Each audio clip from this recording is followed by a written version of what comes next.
want to just welcome everybody. So we have a lot of from the old gang and some new folks, so super excited. So I thought it'd just be good to say who's on the webinar, and so say your name, what's your institution, and then are you involved, like currently teaching a social action, or have done that, or will be doing that, or interested in that? So we could just go, I don't know, Bobby, do you have any suggested order? No. Whoever wants to go, and then go. Well, tell you what, I'll call names based on my screen. Go. So, and I'm on the far left of my screen, so I'll go first. I'm Bobby Hackett at the Bonner Foundation. Been here 28 years, which is sort of amazing, and met Scott a number of years ago and said, oh, we don't have this. We've been wanting this, which is in experiential learning, you have to do it, not just read about it and talk about it. So we've been working together. He wrote his book, and we're trying to get that word out. And this is just continue that. I don't know how to do this, so this is mostly my learning and helping facilitate other folks. Jasmine, you're next on my screen. Sure. Hi, everyone. Happy Friday. My name is, newly Dr. Jasmine George Williams. I just completed my PhD at Azusa Pacific down in SoCal in higher education. And I'm currently an assistant professor at the University of the Varn. It's about 20 or so minutes from APU. I teach in the College of Education, and it's an educational counseling program, but there's been talks of adding a social justice and higher education concentration. And so that's my jam. My dissertation was on Black athlete activism. And so I had the opportunity to come to San Jose State last year and met some of y'all incredible folks. And so Scott told me about the webinar. So I've been able to pop in as many times as I can. And I'm also open to new adventures post PhD. So, I'll be keeping my ears out. And if you all hear of anything, both, faculty and non-faculty, I'm open for the adventure, but really appreciative to be on the call with y'all today and just connect with some like-minded folks. So happy Friday. Thank you. Marshall, you're next. Sorry, I just ate a blueberry. Marshall. Hi. Oh, somebody just came on.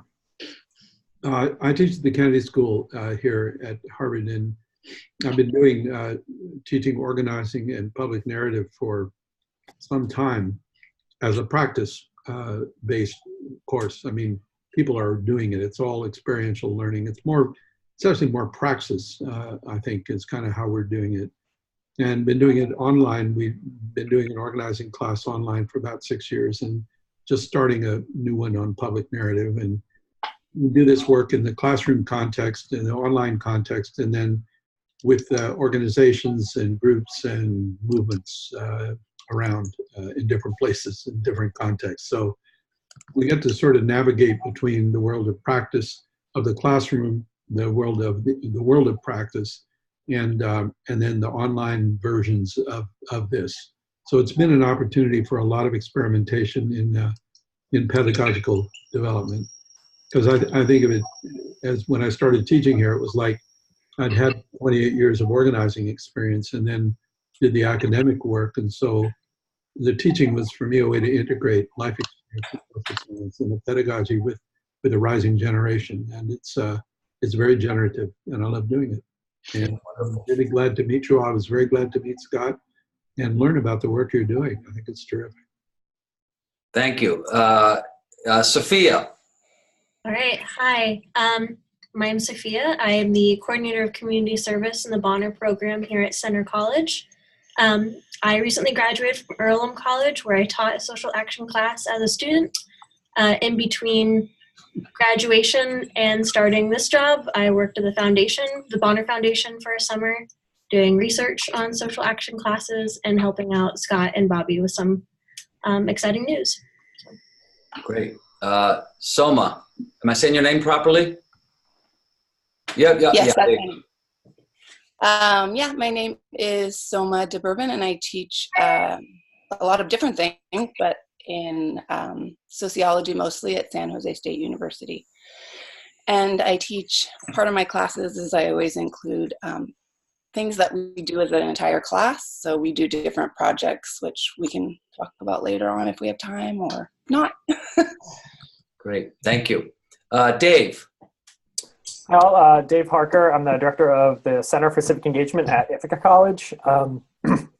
Connected with Bobby years ago doing dissertation research while I was in grad school, looking at Bonner as a service learning model and comparing service learning programs with the individual volunteers, cohort-based service, and looking at service learning as a social movement, and kind of kept in touch during that work. And he connected me with Scott, and there was a group of probably about 30, 35 of us about 2 years ago that met out in California to organize folks who are interested or are currently teaching social action types of courses. So I currently teach the Honors Civic Engagement Seminar at IC, and a little over a year ago for last fall transformed it into a social action course. Last semester we had to take off from that specific model a little bit, but still use pieces of it because kind of as a course we inherited an on-campus food pantry as our class project. But just this week got right back to it, and just yesterday we chose our issues, used the whole class to identify issues that students are really passionate about and form our teams. So we're really hitting the ground running and really excited about it. Wonderful. Can you introduce your classmate whose name I don't have? Betsy. Oh, I don't have a label? No, you have a lot of, I can't, it's either Russian or it's a Oh, really? code on my screen. Russian. That's weird. That's okay. Yeah, I'm Betsy Leander Wright. And for 5 years in a row, I have taught Action for Social Justice, the first time at Boston College. And then since then, I'm now Associate Professor of Sociology at LaSalle College, also in the same western suburb of Boston, Newton, Massachusetts. Yeah, so it's a different model than some others in that the whole group picks a goal and a target and designs a campaign and carries it out together as one whole group through the whole semester.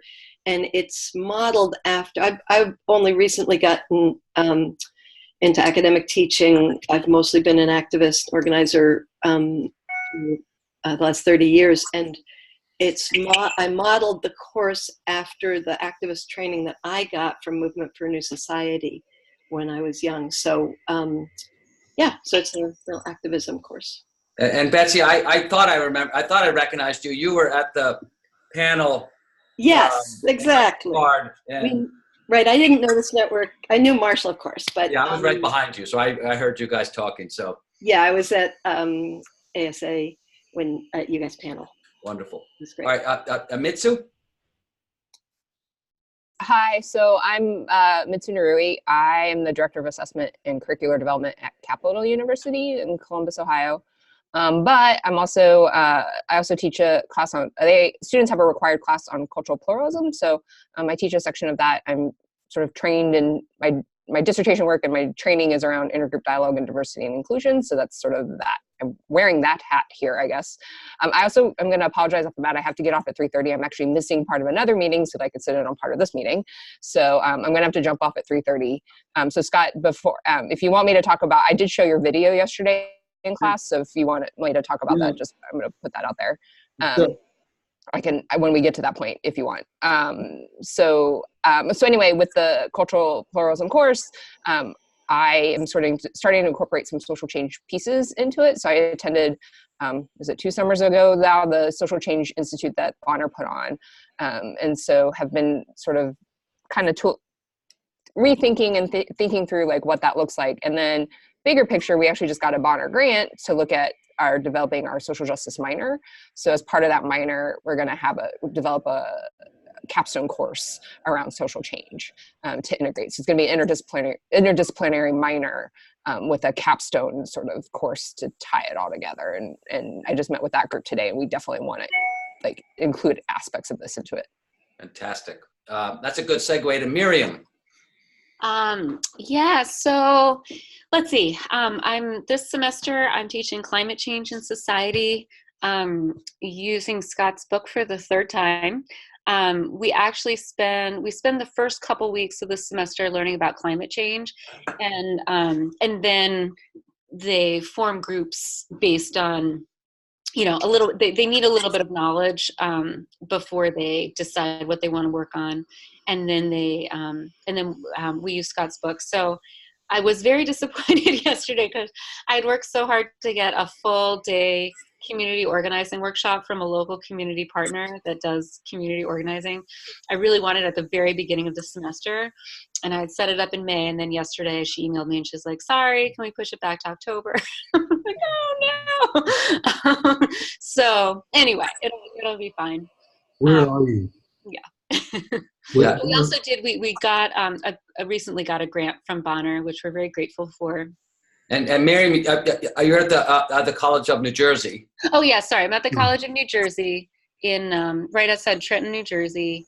And we just got a grant from Bonner to support the creation of a faculty cohort so that we have multiple people teaching social action courses without what do you call it? Like sequentially, so that students who want to continue their campaigns can get support and recruit potential co-leaders as the semesters go on, and also just to support each other as faculty in terms of trying to figure out, you know, what are the levers of power within our institution, which a lot of us are, you know, we have to kind of put our heads together to figure out. Great, thank you. Matthew, last but not least. My name is Matthew Gendian. I'm a full professor in sociology at California State University, Fresno. Been teaching here for 25 years. Created a course titled now Social Policy Analysis, Advocacy, and Community Organizing, a 3-unit course, semester long. Been teaching that since 2001 in the fall semesters, and using Scott's book for the third semester. I taught a similar class to that. It was trying to remember the specific name of that particular course. That was at UC Merced, University of California at Merced, last spring. And we're just launched the class at Fresno State for this past 2 weeks. So last night we just started talking about some of the issues that we might be interested in. They're reviewing the first 3 chapters of the book, and we're going to be talking about taking those problems and putting them down into issues pretty soon, next week actually. And we just launched a certificate in social justice and social change. It's interdisciplinary. A lot of the ethnic studies and women's studies and philosophy and sociology courses are around those topics are in that curriculum, as is the one I just mentioned at Fresno State. So, and I was fortunate to sit in on a public narrative workshop with Marshall, and since that time I've incorporated the students actually have an assignment to create their own public narrative in conjunction with the particular issue that they are organizing around. So that's been a neat thing to see students really develop their own voice and understand how that becomes a way of connecting with other people and moving them towards action. Oh, that's great. Where was the workshop? What was that? Where was the workshop? That was it was the online webinar that you had done a couple years ago. Right. And it had such an impact on me. And now some of my former students are now taking that into their own workplaces. I just spoke with an alumni from several years ago who's working with Campus Compact, and he's now developed this kind of story way of introducing yourself in your work within the organization. So it's nice. Neat to see it applied in different contexts. Awesome thing to be doing at Fresno State. Yeah. Thank you. All right. Well, I'm just gonna keep moving us along. So the updates, and Scott has me here. I think this is the last time I have anything important to say, but the foundation, we didn't come into new money. We just came into a requirement finally, having given a lot of endowments. You get credits with the IRS for those in terms of the minimum 5% spending that foundations have to do. And this is the first year where we've had to actually calculate it in a long, long time. And I went to the board and said, look, there's a lot of campuses that want to make connections between the community engagement work students are doing and academic work. We're particularly interested in pathways, so multiple course sequences culminating in some major project. We frame the project language on either capacity building that a partner is asking for, or a social action campaign type work. We're framing it as a junior-senior project, so many students will actually initiate these things in the junior year, we hope. Often in teams, we hope. But we also gave folks the option to, if they've never done a social action course itself, to just do a social action course and try to fit that into some other sequence at a later point if need be. For those of you, which is most of you who aren't part of the Bonner network of 65 schools, it was only eligible for schools in the network.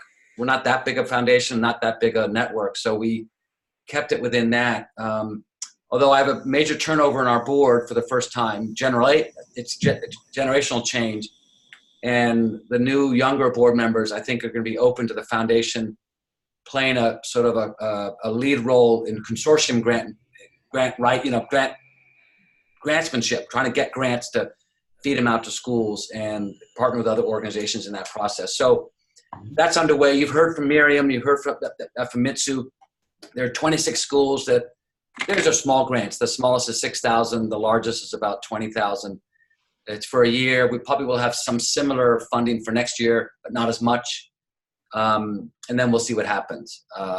So that's a quick update. As those projects go along, this webinar and other vehicles will be opportunities for us to have folks share what they're learning in that process. So while you may not get the funding, I think hopefully the benefits of the lessons learned will come through what Scott's doing and the other kind of organizing we're doing on these online things. Yes, Matthew.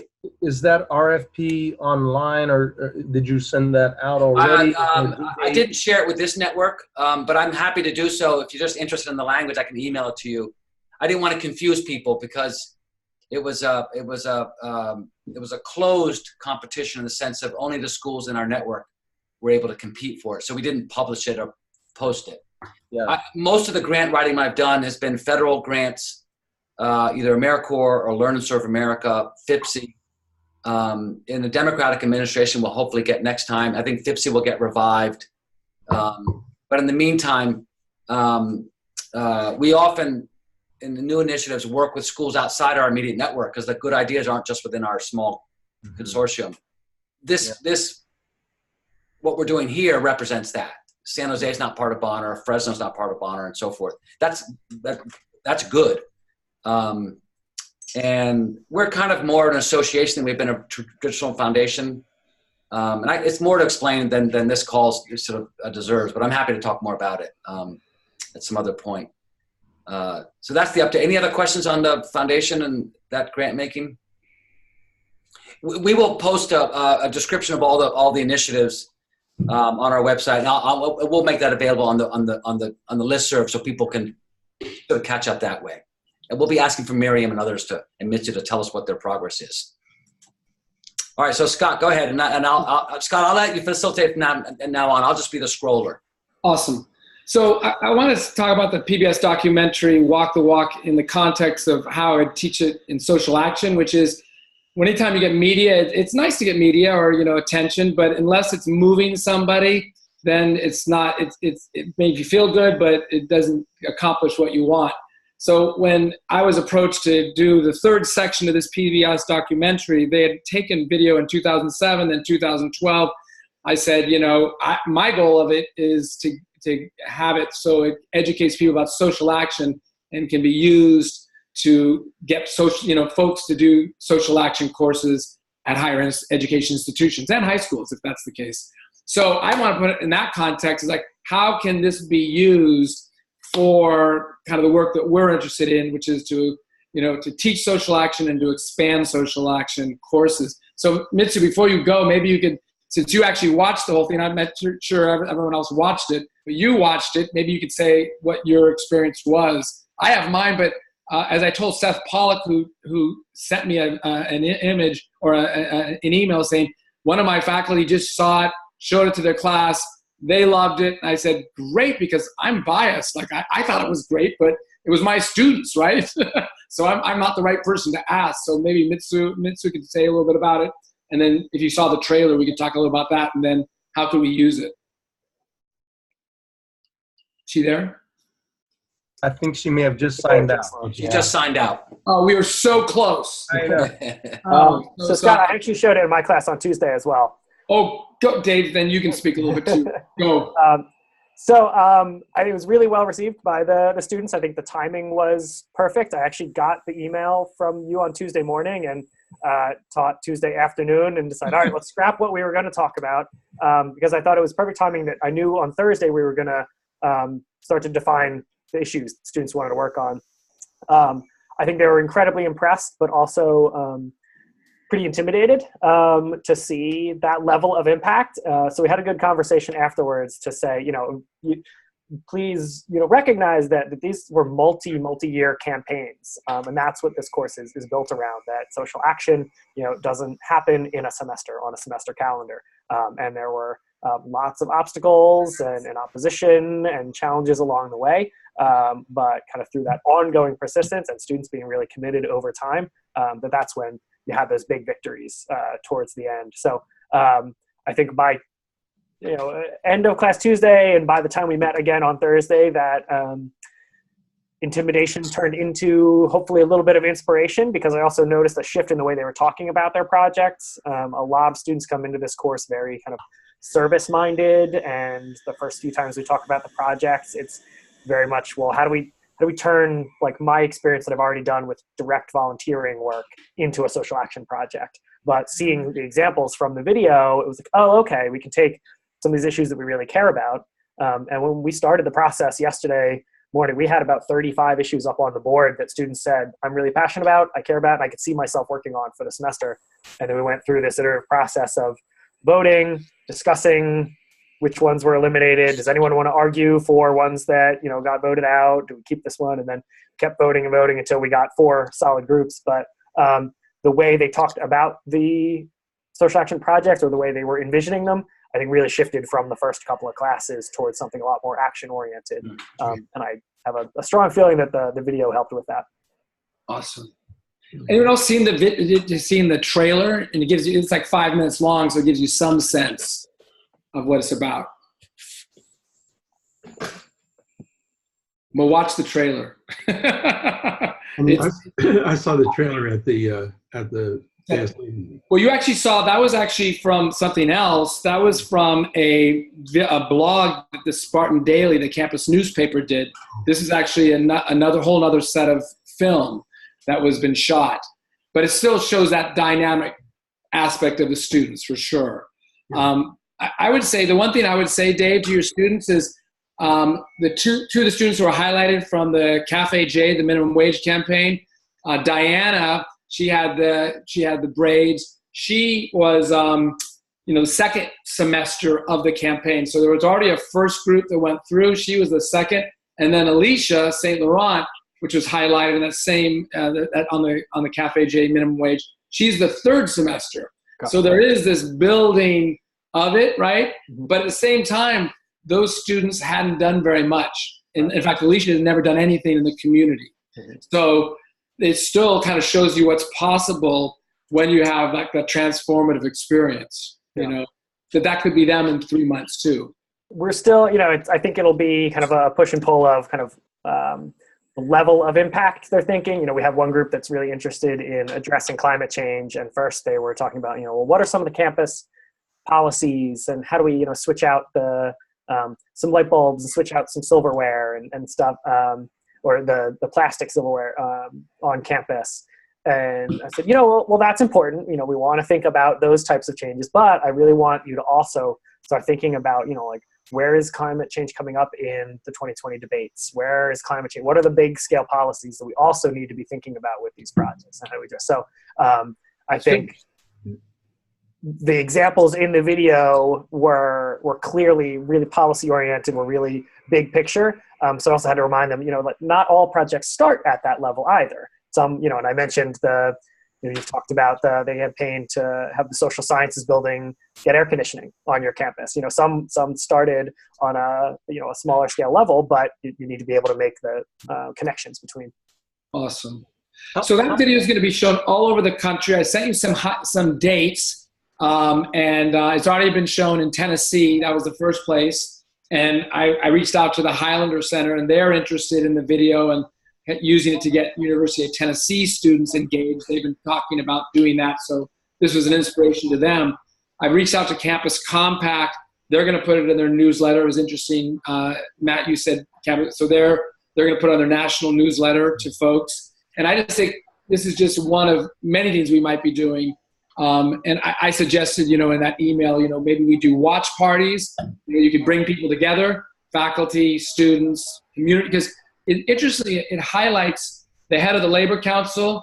It highlights the head of the largest anti-poverty organization in Silicon Valley and head of the United Way in the video. So you get a chance to see community leaders speaking about working with the college students and their experiences, mostly positive about that interaction. So you could bring those heads of like labor and faith and the nonprofit community in to do a watch party. And then I'm glad it's 30 minutes long. I'm glad to zoom in and we can have a conversation. So that's another way I'm thinking about it. But there might be more ways to actually use that piece as it's shown maybe in your region, or just you can video download it for whatever, $9 or and get it right now. Scott, I just had a question about rights. So, I assume I can pay $9 and have my students see it in class. Is there any issue with rights? Like if it were, open to the public, or I don't know how that works with a PBS documentary. That's a great question. I know the guy that did it, and I don't think he would care, but let me ask. Okay. But I'll find out. But I think I've told him that's how we were going to use it, and he's never said, "Oh, you can't do that." You have to get. Yeah. So, but I'll find out from him. Good question. Miriam, I got really nervous as you asked that because I did the same thing. You're like, well, I paid the $9 and downloaded it and showed it to class. And I was like, oh, I hope that was okay. But Scott, or like in class, I think no one will ever, bat an eyelash. But I know sometimes the question is, it's like different between it's in a classroom versus it's at an event that's open to the public, even if there's only like 2 students there, in attendance. Yeah. I'll find out the answer. So Scott, I'm going to jump in here. Because the next item is the field guide or the faculty guide. Go. And Miriam, I know you worked on this, so why don't you kind of introduce it in terms of what we're looking in front of us here, and I'll do a little scrolling so people can see. Oh, great. Okay. So basically, I'm sorry, Miriam. I apologize. I meant Sophia. Oh, okay. I meant Sophia because Sophia worked on this summer. My apologies. I wasn't. Go ahead, Sophia. Yeah, so this was part of my summer internship at the Bonner Foundation before coming onto the center team here.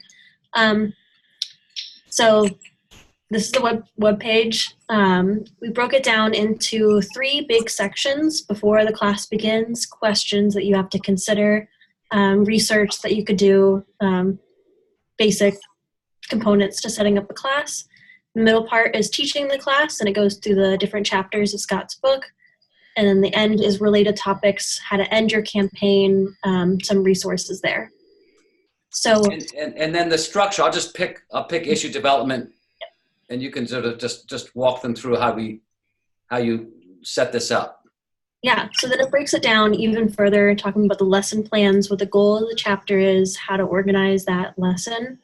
Some big challenges that happen in this section, and this maybe the 1 or 2 class periods that you have talking about this issue development, and then breaks it down even further to Scott's examples of how he teaches these lessons. So basically everything is packaged, ready to go to give to somebody that's wanting to teach this lesson and teach this book. And probably the key thing is, so we're drafting this on a wiki. This page that you're seeing is live, but there's no link to it on our site. So you have to kind of know it's there.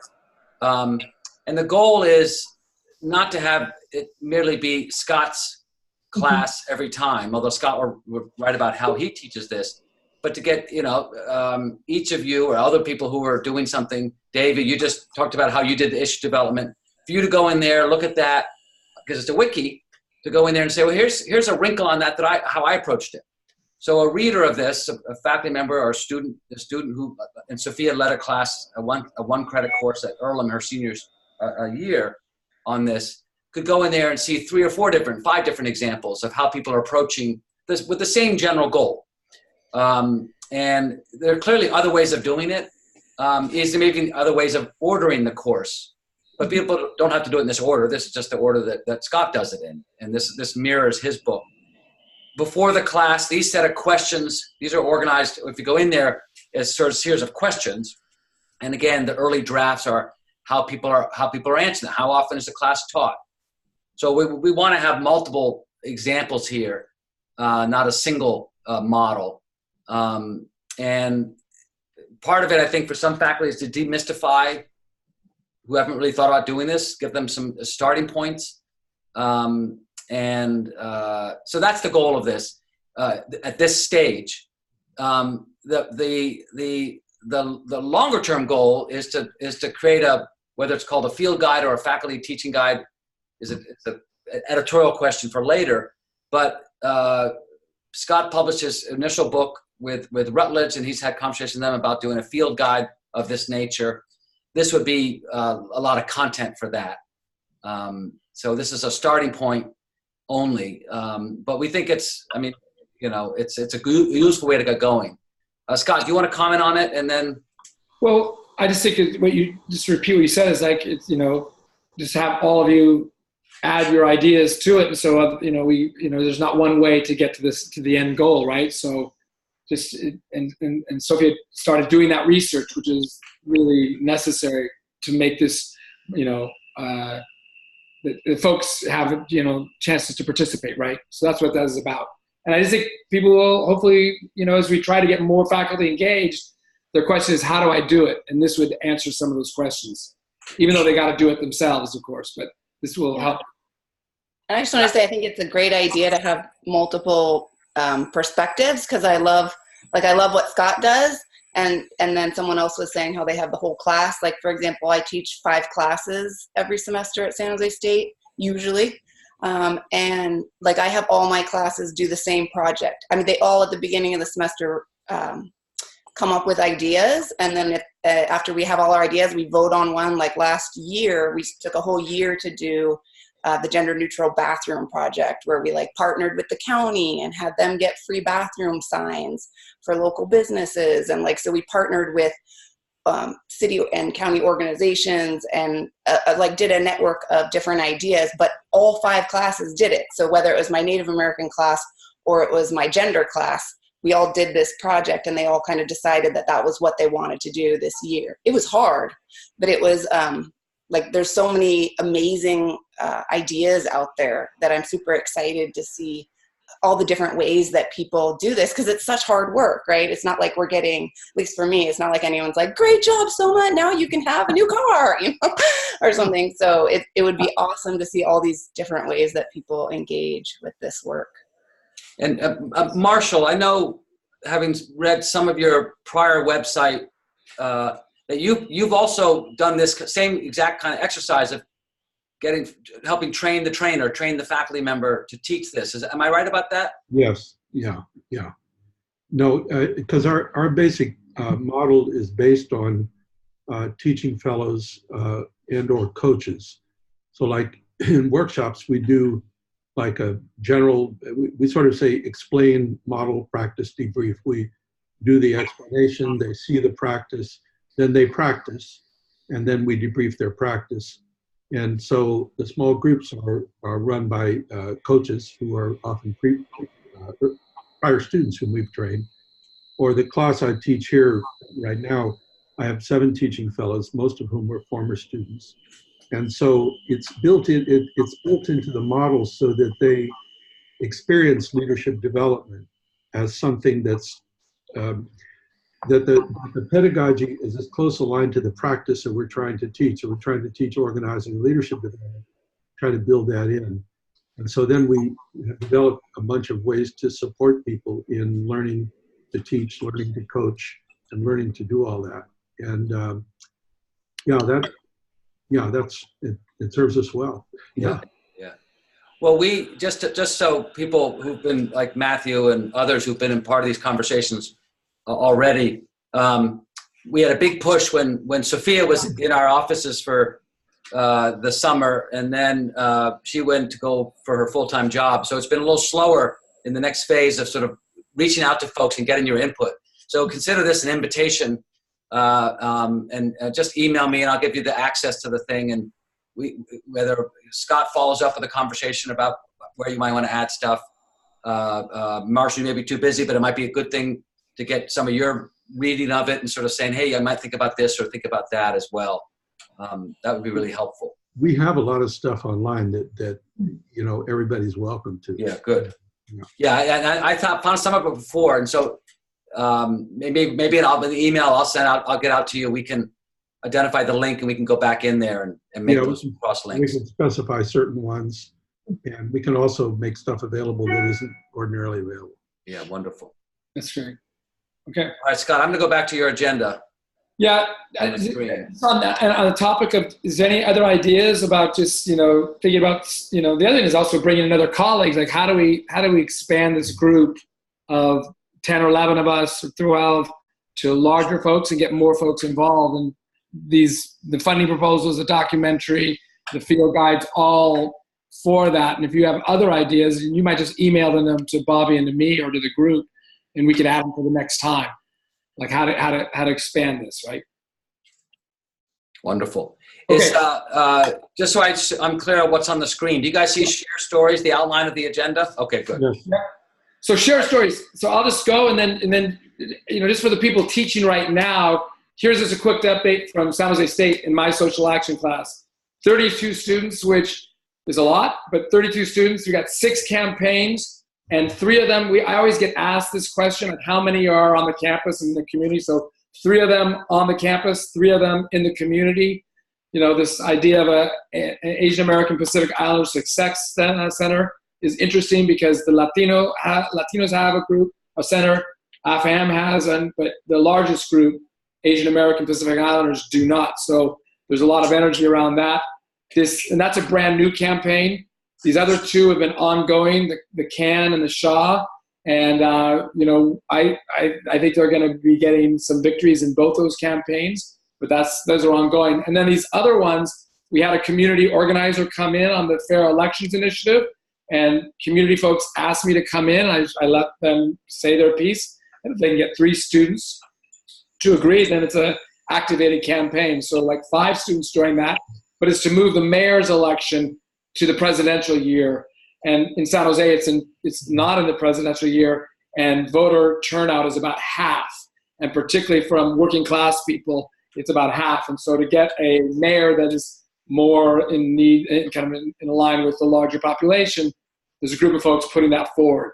So that will be an exciting campaign. It'll be a ballot measure and a lot of opportunity being involved, kind of ground floor. The cannabis expungement, that's an ongoing campaign. So that's in our community to get, our county, our DA to expunge the cannabis convictions. And then affordable housing is the most not clear yet, but they're going to have to identify a target and an issue, with some specific demands. But that's going to happen in the coming days. So those are ours, or from San Jose State, or not my class. And just want to see if other people want to at least share kind of that excitement of what they've decided to do if they've gone that far.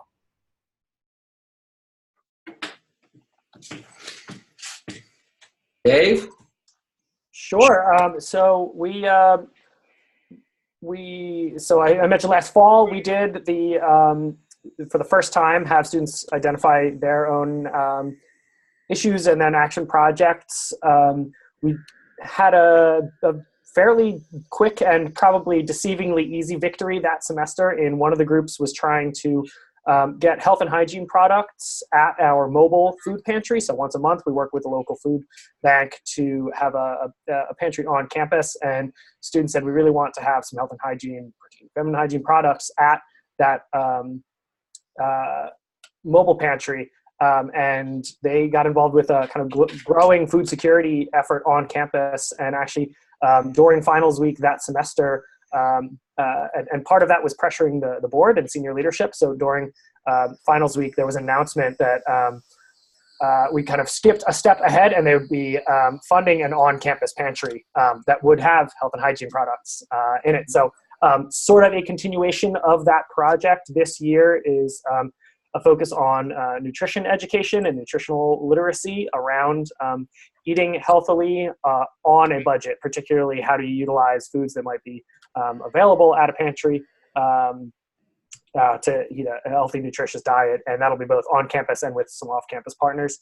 We have a group that is interested in climate change. I think they're going to be connecting with the local Sunrise movement. Another group that is focusing on,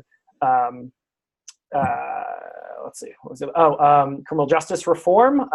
So a slightly different angle. I think they're going to connect with some of the local Ban the Box projects and prisoner reentry efforts. And I am blanking on the fourth one at the moment. Resources for mental health, both on campus and in community, particularly for students and youth of color. On the campus? Both kind of an on-campus effort that is already happening, so connecting with that, but then how do we connect with the Mental Health Association of Tompkins County has been really interested in that as well, so they're going to be connecting with them to expand those efforts off campus too. Great. Other folks? I can jump in. So my students have not yet picked their campaigns, but I was actually today like super delighted because I think finally students from a couple of my prior campaigns seem to finally like be sort of generating enough momentum that they're still going and working on it and like emailing me instead of me being like, hey, anything going on? So those two groups that have like, you know, are coalescing and looking to get anyone from my class now, but have their own momentum as well. One is working on getting the administration to commit to and implement sustainable grounds practices, you know, anything from Roundup to compost and that kind of thing, and planting native plants. And then the other group is working on getting better vegetarian and vegan food in the dining halls. And they have actually seen some success and are super excited about it. So they're working on that too. Mary, Miss Bobby, this is your freshman seminar still, right? Oh, say that again? The course you're teaching where this is happening these are first year students, correct? Not anymore, no. Not anymore, okay. No, now like this semester I have my like most motivated and kind of, I think like, should I say able class yet. The last year and this year, I tried to really recruit like sophomore and up because I just realized the freshmen they just didn't have the sense of the place and a grasp of the issues to be able to do it. Great. Awesome. Anyone else? Thank you, Bob. Well, my students are, I'm trying to decide, like, so the bathroom project was this whole year-long project where our goal was to identify like 200 bathrooms in Santa Clara County that needed to be changed and then work on contacting those. So they did that part, and a lot of them already changed their bathrooms. So we had, because there's a law in place already that requires them to, but there's no penalty for not changing your bathroom to gender neutral. So a lot of the students approached like a lot of the smaller Asian American, like a lot of Korean, Vietnamese places that are in Santa Clara, and it was a challenge because there are a lot of conservative people. So it was a really good experience at getting a little bit of transphobia for these students. Basically, they got a little transphobia put upon them every time they would approach a place to change their bathroom, which was very upsetting to them. But I said, well, now you can imagine what it's like trying to find a bathroom if you're gender neutral or if you're trans or you know, non-binary. And so I think that we're going to probably end that project and turn it over to the county to finish up if they want to contact any of the remainder that haven't changed their bathrooms out of the 200, maybe 250 that we identified. So then we've moved on, like, so there's one of the things that they don't have here is a Native Student Center. And that's been an ongoing problem on our campus. So that's one of the things that my classes are working on, thinking about. I'm not sure if they're going to, it's a difficult subject because I already know how the university feels about it. So I'm not sure how much I want to encourage them to take this up. The university has been very aggressively against a Native Student Center and an Asian American Student Center, including the Chief Diversity Officer and some other folks. So I'm going to think about that. And then the other campaign was around missing and murdered Indigenous women. So we've done, last year they did a amazing collection of dresses, I think like maybe 250 dresses hanging on our campus, which is from like a Canadian scholar started it, a Native Canadian woman, Janie Black, started it in Canada, and then we've taken it up, other universities have taken it up across the country. And so we're working with a couple of local Native groups that are also working on this issue. So I think we might end up doing that. We might end up doing the Native Center, even if it's politically difficult, and the red dress, or the missing and murdered Indigenous women, and what we can have move on our campus, for example. Yeah. I want to spend a little time on Betsy's great question. So just to wrap that up and say, it would be good if you want to share that with the group as you write that out, just so we kind of have a record of what's going on. And just so you know, like in 10 years from now, as I look out, one of the exciting things, like I would love for our students, like to work across, because a lot of things that you all said, like particularly like the mental health, obviously the climate change, the happiness San Jose State. My students are interested, like in criminal justice reform as well, that they could actually be working regionally, nationally on these issues. But that's way down the line. But I think we should at least be kind of aware that it would be wonderful to have our students kind of do that cross-regional work, I hope. So Betsy. Yes. You want to, your questions there, do you want to give any more to it? And then we could sure. hopefully get the advice. Yeah, this is what leapt to my mind when I heard that the network existed, was thinking I'd love a little professor to professor support in general. It's great hearing your examples, but if there's anybody has similar demographics as my students, one other piece of context besides the type of students that I get is that I have a requirement that the target not be anything to do with LaSalle University. So because this is definitely a exposure to the wider world outside of campus is one of my goals, which I think is really, and that's one of the high points when students who rave about it and say it was a transformative experience. It often is because they met legislators, they met activist leaders and advocates and journalists and so forth. So it's pretty high stakes. It's usually a small group. At the Boston College, I had 16, but I've never had that many at LaSalle. I've had between 7 and 12. So a small group. I'm pushing them off campus, or giving lots of opportunities to connect. But I think that so those are some things that make it challenging. And mostly they've gone well, but the challenges I see where it hasn't are recurringly a kind of I don't know if I want to say timidity, but like these are big leaps for some of them. Most of them, I usually get maybe one or two who have some prior activist experience, and one or two students of color, or and there aren't usually any other urban students who've been exposed to a lot of social problems themselves. So they do a good job picking the issue, but it's the boldness and the it's efficacy and agency and stuff of stepping into that they are someone that can affect change. Of course, is always a challenge with undergrads, but I think their race, their geographical background, the small number of them, our location, we're in this affluent suburb, so there's no cities nearby. I give them a broad theme. I think I'm going to do climate change. It's an every spring course. And I think I'm going to do climate change. I've done criminal justice reform and advocacy for children and environmental themes. But anyway, specifically, I would love to get in it with anybody else who finds the leap, who finds that their students have the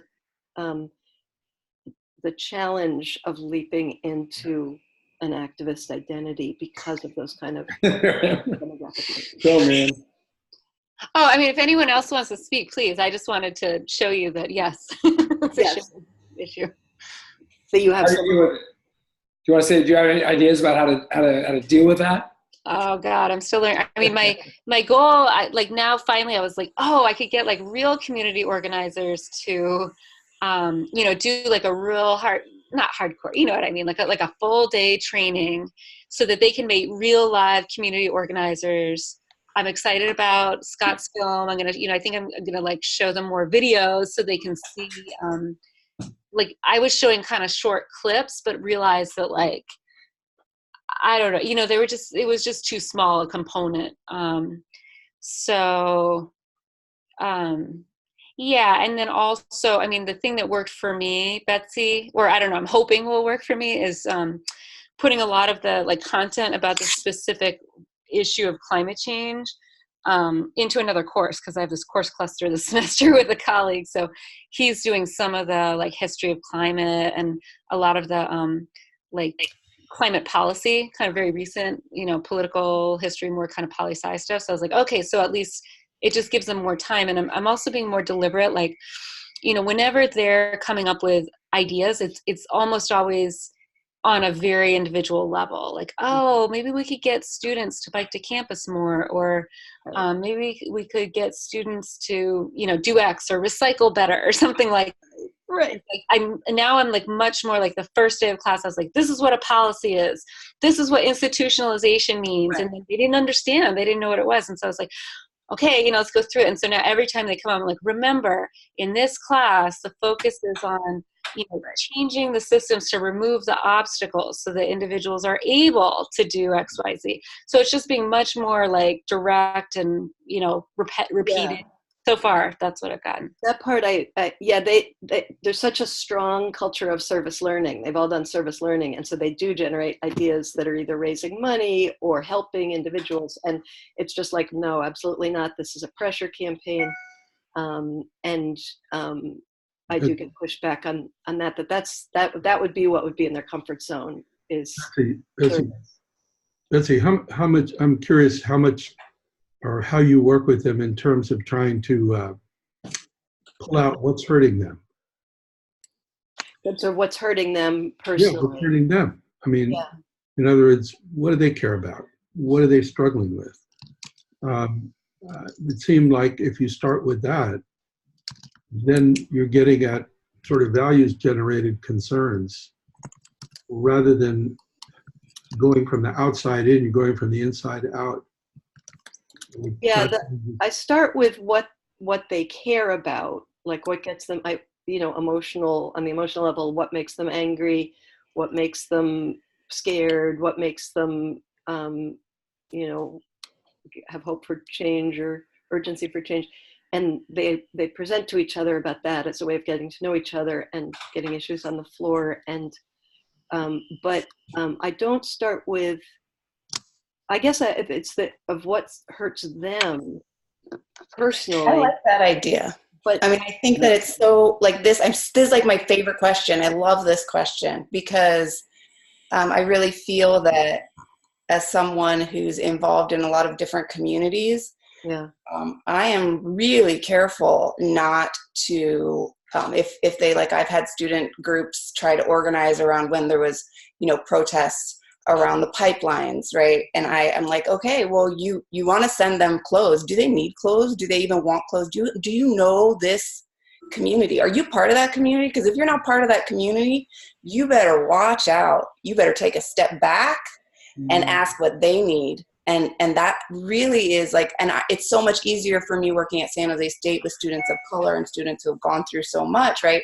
But at the same time, it doesn't matter where you come from. There are things that there are ways to engage that are not going to be taken as like the white savior of everyone. And that's going to be, as someone with an ethnic studies background, is so important for our teaching, right? Our privilege and where we come from and how we are situated and how do we approach things. You know, students come up with all these great ideas around Native issues, and I'm like, hey, as someone who's part of the Native community, like, they're not going to want you to be doing this. This is like going to be an automatic no if you go and ask the local Indian Health Center, if that's like, or you ask the local tribe.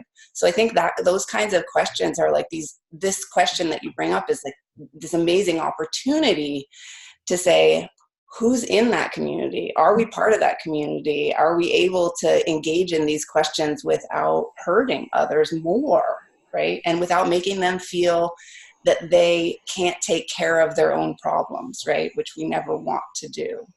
A good essay that we use with our bonders with the same discussion is "To Hell with Good Intentions," those discussions come out of that essay really, really well. I just wonder. I mean, it's sort of like, yeah, I think I agree entirely with what's been said. I'm just thinking they have their own struggles. Yep. In other words, they may be, quote, of privilege, but boy, pain knows no boundaries. And, you know, they're struggling with stuff. I mean, and if you go there first, then they're learning in terms of themselves what they would be the first thing to ask somebody else, rather than presuming or assuming or projecting. Yep. Yeah. I really like that reframing. I started with a similar question to what Betsy said of, what are you really passionate about? What do you care about and want to work on? And I think the students themselves got to that question of what's hurting you or what's hurting those in your life. And that's how we ended up with the issues of mental health, something that a lot of our students and their friends and their colleagues are dealing with nutrition, and how do you make that work on a college campus, particularly if you're lower income.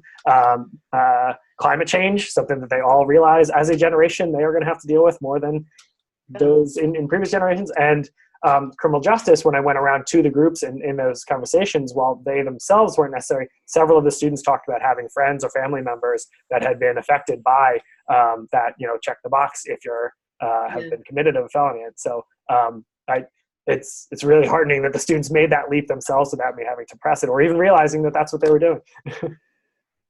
Yeah. Bobby, what do you think about time? We are over, and and this gets to Marshall's earlier point, we start 3 minutes late. It doesn't mean we end 3 minutes late. I think it's good for all of us if we end on time, even if we start a little late. I'm hoping Marshall will be gracious enough to do it next time on the public narrative, and I can, you know, you sent me a couple of things. Maybe I could send that out to folks so they have that that you sent me on public narrative, and that's one of the early things we could do for next time. I suggested October 13th. It's just only because I'm traveling on that Friday, or I would do it then. But I'm hoping that day. It seems like this time it's just historically worked Fridays at 12 Eastern or 12 my time, 3 o'clock Eastern has worked the best always. So I'm hoping that could work again. If I don't hear no, maybe we could just say that'll be our next meeting. You mean October 11th, the Friday? October 11th. October 11th, 3 p.m. Friday. Let me just take a quick look. I mean, I teach till 3:30, so I can't make it that. What about 3:30 starting? What about 3:30? Be great. Thanks for flexing. Marshall, does that work? 3:30? Just a sec. October 11th. Yep. Yeah, that's good. Let's go with that. Yeah. Good. I'll update the last couple names on this on the listserv, and I'll book it on the Zoom. Yep. Time, and I'll do my header properly this time. And if you know colleagues, I mean, this is an open group, so if you know colleagues that are interested, please invite them, to this rich conversation. I thought it was very, very helpful. That last 10 minutes, I learned a lot, and I'm sure we'll continue to do so. So, is there an easy blurb I can share with folks that might be interested? Yeah, Scott, maybe we'll go look at some of the stuff you've written in the past. Yeah. I can write something up and send it to you. Because I said it to our Soma came on because I said, this is what we're doing. I'd like to share this. Yeah, this is great. It's really, it's great what you're doing. Really good. Yeah. I want to mention 2 quick resources too on that last question that was brought up, if that's okay. One is a piece written by Mike Green with the foreword by John McKnight on When People Care Enough to Act. They have an accompanying DVD called ABCD, that's Asset-Based Community Development in Action. And it can begin to visualize for students who don't have a conception of like taking power and acting out their power in different communities, including some predominantly white communities like Ames, Iowa. And so you might be able to use a couple of those clips. They're like 10 minutes, 12 minutes each to do that, to show them about that. And then the other one is an article, it's a chapter from the book by Sensoy and D'Angelo. And you know, D'Angelo has done a lot of stuff on white fragility. The book that Sensoy and D'Angelo did that I pull from it's called Is Everyone Really Equal? An Introduction to Key Concepts in Social Justice Education.